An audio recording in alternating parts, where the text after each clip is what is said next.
All right, guys, Aaron with Quality Service today. We're going to go over how to operate this Brute Jetter 9 gallon minute 4,000 psi max. How we have it set up. This isn't for all Brute Jetters. This is how ours is set up here. Number one, putting water in it.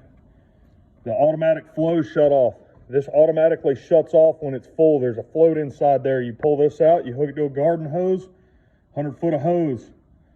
Got to pull this pin so it rotates. If you don't pull that pin, you won't get it to rotate. That's how you put water in it. Got the other videos of how to winterize and how unwinterize it. It is unwinterized at this time. You're going to kick your valve on. Make sure this valve's on. It's got water. Do not want to run this thing dry. If you turn that valve off while this thing is running, it will shut down, but it is not good for it. All right, so this valve's closed. Bypass is going to that tank. Warthog head on it. About $1,000 head. Put that back in the pipe. We got a reel at our clean out, per se.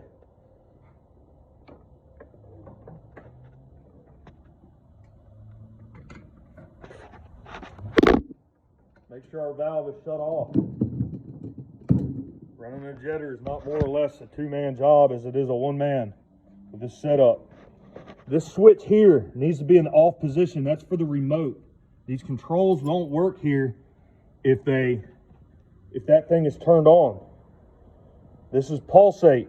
That you turn on if you get the jetter stuck or you're having trouble getting it out. Adjust the pressure. When this thing kicks on bypass with that valve shut off that we just turned off, the pressure gauge is not going to read.